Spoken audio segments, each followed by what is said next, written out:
আমার নাম মায়া। আজ আমি আপনাদের আমার জীবনের গল্প বলবো। একটি গল্প যা আমার হৃদয়কে বারবার চিরতরে আহত করেছে। আমি ছোটবেলা থেকেই খুব সংবেদনশীল ছিলাম। ছোটখাট সব ঘটনা আমার মনে গভীর ছাপ ফেলত। কিন্তু জীবনের সবচেয়ে বড় ক্ষতটি সেই সময় ঘটল যখন আমি প্রথম সত্যিকারের ভালোবাসার মুখোমুখি হলাম।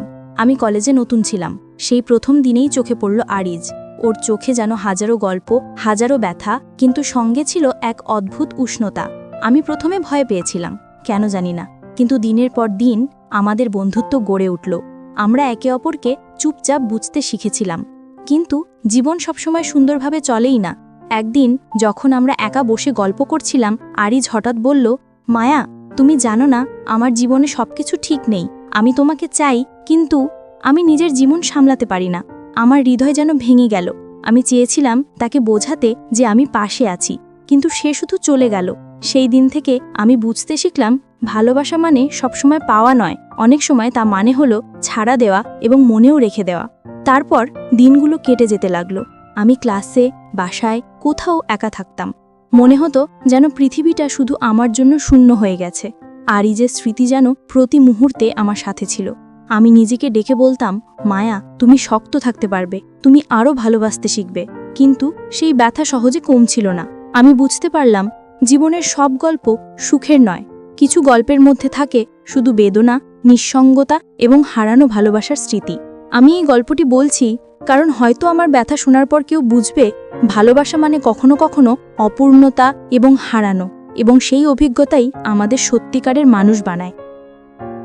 আমি আজও সেই দিনগুলো মনে করি। আরিজ চলে যাওয়ার পর আমার জীবন যেন এক লম্বা শূন্য রাস্তায় পরিণত হয়েছে। কলেজের ক্লাসে, বন্ধুদের সঙ্গে, বাসার ঘরে, সব জায়গায় তার উপস্থিতির অভাব অনুভব হতো। মনে হতো কেউ নেই, কেউ আমাকে বুঝতে পারবে না। আমি নিজেকে বারবার বলতাম, মায়া, তুমি শক্ত থাকো, তুমি একা হলেও বেঁচে থাকবে, তুমি আরও ভালোবাসতে শিখবে।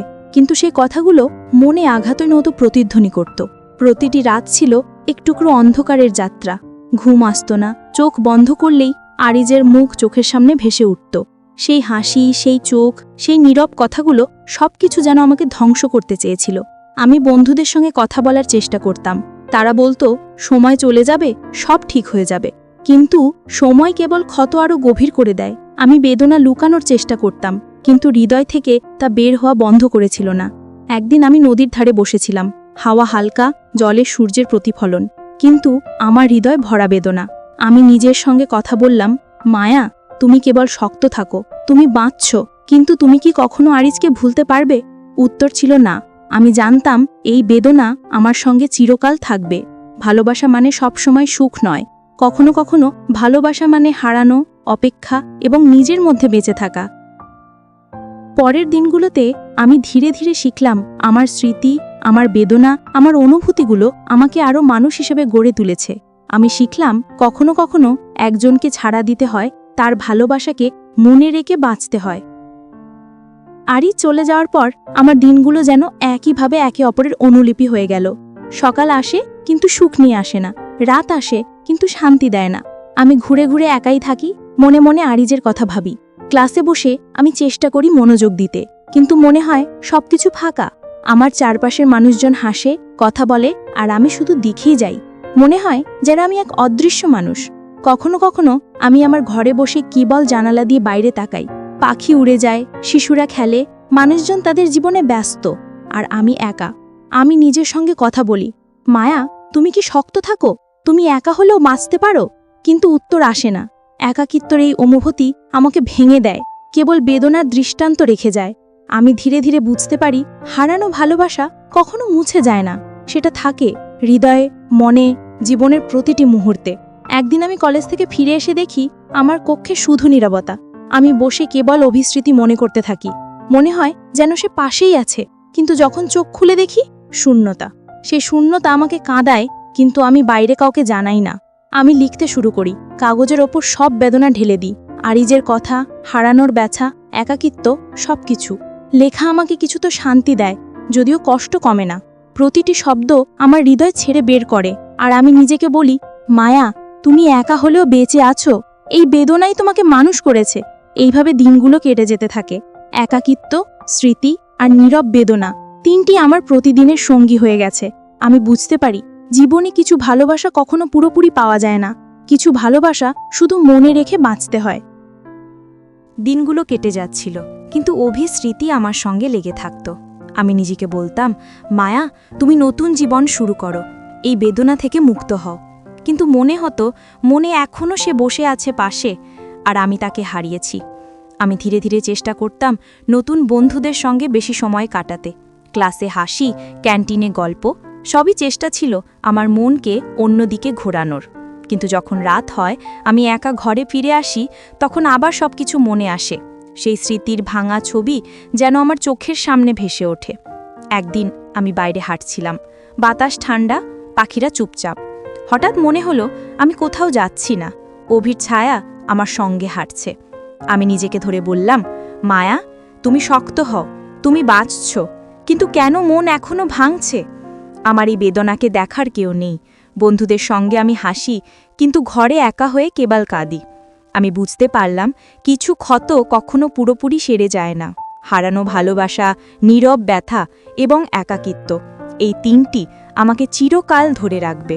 আমি লিখতে বসি, সব অনুভূতি কাগজে ঢেলে দিই। আমার হাতের শব্দ, কাগজের শব্দ, সবকিছু যেন আমার হৃদয়কে শান্ত করে। লিখতে লিখতে বুঝতে পারি এই বেদনা আমাকে আরও শক্তিশালী করেছে। আমি শিখেছি জীবনে কিছু ভালোবাসা পাওয়া যায় না, কিছু হারিয়ে যায় এবং কিছু কেবল স্মৃতিতে বাঁচে। তবে আমি এখনও চাই একদিন হয়তো এই ব্যথা কেটে যাবে, হয়তো আমি আবার হাসতে পারবো। কিন্তু সেই সময় এখনও আসেনি। আমি জানি এই বেদনা আমার সঙ্গে চিরকাল থাকবে, আমার জীবনের অংশ। আজও যখন আমি অতীতের দিকে তাকাই, মনে পড়ে সব সেই মুহূর্তগুলো যেখানে আমার হৃদয় ভেঙেছিল আর সব কিছু শূন্য মনে হতো। আরিজ চলে যাওয়ার পর আমার জীবন যেন স্তব্ধ হয়ে গিয়েছিল। প্রতিটি জায়গায়, প্রতিটি মানুষের মধ্যে আমি শুধু তার ছায়া দেখতাম। আমি নিজেকে বলতাম, মায়া, সব শেষ, তুমি এখন একা, নিজের জন্য বাঁচো। কিন্তু মনের মধ্যে ব্যথা থেমে না। রাত আসে এবং ঘুম আসে না। চোখ বন্ধ করলেই আরিজের মুখ চোখের সামনে ভেসে ওঠে। তার হাসি, তার কথা, তার নীরব স্পর্শ সবই আমার হৃদয় ছিঁড়ে রাখে। আমি তখন বুঝতে পারি হারানো ভালোবাসা শুধু স্মৃতিময়, এটা যেন এক দীর্ঘ ছায়া যা সব জায়গায় আমার সঙ্গে থাকে। কলেজে, বাসায়, বাজারে, সব জায়গায় আমি মানুষজনের হাসি দেখি, গল্প শুনি, কিন্তু আমি কেবল নিঃশব্দে নিজের কষ্ট বয়ে নিয়ে চলি। একদিন আমি নদীর ধারে বসে জলের প্রতিফলনে নিজেকে দেখলাম। মনে হলো আমি একা, কিন্তু হারানো ভালোবাসার স্মৃতি আমার পাশে আছে। আমি নিজের কণ্ঠে বললাম, মায়া, তুমি কি শক্ত থাকছো?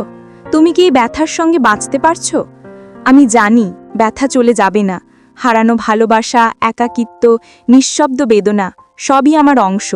কিন্তু এই বেদনা আমাকে আরও মানবিক করেছে। আমি শিখেছি ভালোবাসা মানে সবসময় সুখ নয়। কখনো কখনো ভালোবাসা মানে হারানো, মানে অপেক্ষা, মানে কেবল অনুভব করা। আমি জানি একদিন হয়তো আমি হাসব, হয়তো জীবন আবার আলোকিত হবে। কিন্তু আজ, এই মুহূর্তে আমি কেবল মায়া, যার হৃদয় ভরা ব্যথা আর হারানো ভালোবাসার স্মৃতি দিয়ে। দিনগুলো কেটে যাচ্ছে, কিন্তু আরিজের স্মৃতি এখনও আমার সঙ্গে লেগে আছে। আমি নিজেকে বলতাম, মায়া, নতুন কিছু শুরু করো, নিজের জন্য বাঁচো। প্রথম প্রথম আমি ভয় পেতাম। মনে হতো নতুন জীবনে আগাতে গেলে পুরনো ব্যথা আমাকে পিছনে টেনে ঝরে। কিন্তু আমি চেষ্টার ঝাঁপ ফেললাম। ছোট ছোট জিনিসে আনন্দ খুঁজতে শিখলাম। বন্ধুদের সঙ্গে গল্প, বই পড়া, সন্ধ্যার হালকা হাওয়া, সবই চেষ্টা ছিল আমার মনকে অন্যদিকে ঘোরানোর। কিন্তু যখন একসময় রাত হয়, তখন আবার সবকিছু মনে আসে। মনে হয় যেন আরিজের ছায়া আমার সঙ্গে আছে। আমি নিজেকে ধরে বললাম, মায়া, তুমি শক্ত হও, তুমি নিজের জন্য বাঁচতে পারছো। আমি জানি এই ব্যথা কখনোই কমে যাবে না, কিন্তু ব্যথার সঙ্গে বাঁচা কিভাবে তা আমি শিখতে হবে। আমি ছোট ছোট জিনিসে আশার আলো খুঁজতে শিখলাম। বন্ধুদের সঙ্গে বসে গল্প করা, নতুন অভিজ্ঞতা নেওয়া, নিজের জন্য কিছু করা, এই সব কিছু আমাকে নতুন শক্তি দিল। কিন্তু আরিজের স্মৃতি এখনও রয়ে গেছে, নিঃশব্দ। আমি লিখি, কাগজে আমার অনুভূতি ঢেলে দিই। চোখ ভিজে যায়, কিন্তু আমি থামি না। লেখা আমার শান্তি, আমার ভরসা। আমি জানি এই বেদনা, এই স্মৃতি সবই আমাকে তৈরি করেছে, মায়াকে আরও শক্তিশালী করেছে। বন্ধুরা, আজ এইটুকুই, বাকি অংশ পরের দিন। যদি গল্পটি ভালো লাগে তাহলে আমাদের কমেন্ট করে জানাবেন। ধন্যবাদ।